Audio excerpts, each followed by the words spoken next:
Pemirsa, rasa cemas terus menyelimuti keluarga korban penyanderaan kelompok Abu Sayyaf di Sika, Nusa Tenggara Timur. Mereka meminta pemerintah untuk segera melakukan pembebasan agar para korban kembali kepada keluarga mereka.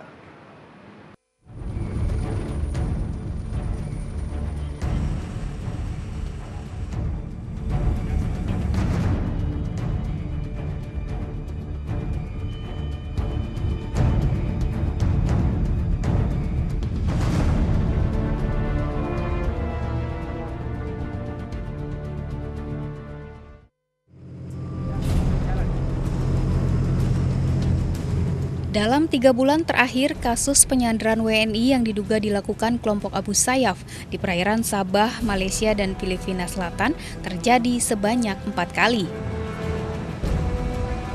Kasus terakhir menimpa 3 WNI yang bekerja di sebuah kapal ikan berbendera Malaysia di perairan Lahat Datuk, Malaysia, dan dibawa ke perairan Tawi-Tawi, Filipina Selatan 9 Juli lalu. Menurut laporan yang kami terima, kapal tersebut disergap oleh speedboat dan dinaiki oleh 5 lelaki bersenjata api.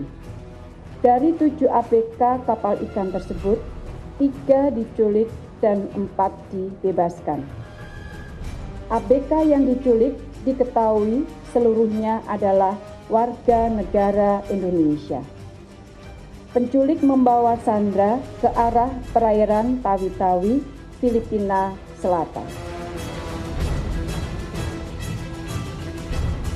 Dalam rapat koordinasi yang digelar di kantor Kementerian Koordinator Bidang Politik, Hukum, dan Keamanan, pemerintah Indonesia mendesak Malaysia dan Filipina meningkatkan pengamanan di wilayah perairan mereka.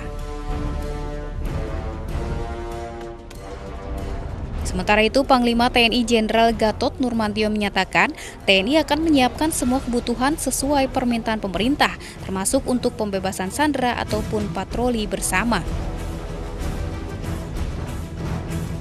Bahwa meminta kepada pemerintah Filipina untuk melakukan pembebasan, kemudian Malaysia untuk mengamankan.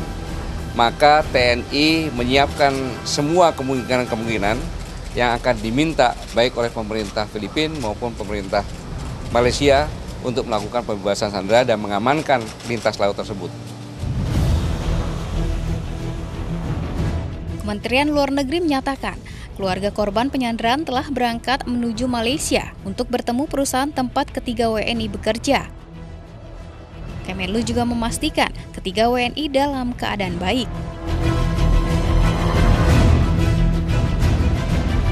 Dan informasi terakhir yang kami terima bahwa keluarga juga sudah ke Malaysia untuk ketemu dengan perusahaan. Komunikasi dengan pihak perusahaan juga terus dilakukan.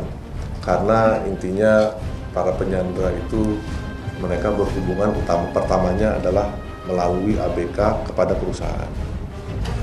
Disitulah kita bisa mengetahui keadaan sandera seperti apa, karena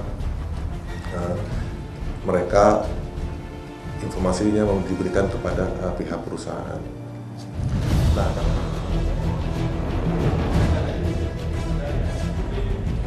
Wakil Presiden Yusuf Kala menegaskan kembali disanderanya WNI oleh kelompok bersenjata karena sikap Indonesia yang terlalu permisif. Namun JK menekankan pemerintah Indonesia tidak akan bernegosiasi dengan menggunakan uang tebusan. Namun Wapres tidak membantah ada sejumlah pengusaha yang melakukan negosiasi pembebasan sandera melalui pembayaran uang tebusan.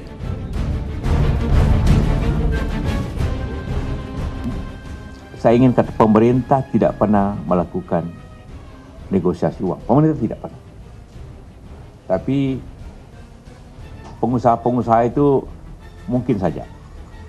Tapi saya yakinkan adalah 100% pemerintah tidak pernah bernegosiasi, berbicara tentang uang. Tapi demi keselamatan jiwa pegawainya, maka pengusaha itu ya bernegosiasi seperti itu. Dan akibatnya begini. Dan pemerintah sekarang tidak mau lagi mendorong pembicaraan seperti itu. Tapi memang saya ingin ulangi, dalam hal ini tidak ada tanpa risiko.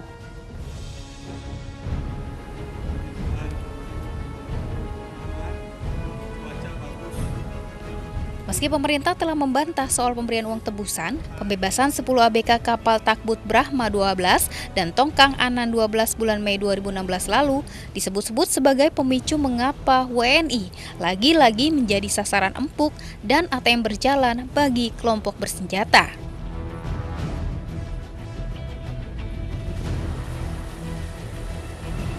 Daripada membayar uang tebusan, harusnya pemerintah lebih proaktif mengusulkan keterlibatannya dalam proses pembebasan WNI dengan kemampuan militer yang kita miliki. Jangan sampai pemerintah Indonesia lagi-lagi dianggap gagal melindungi warga negaranya di negeri orang.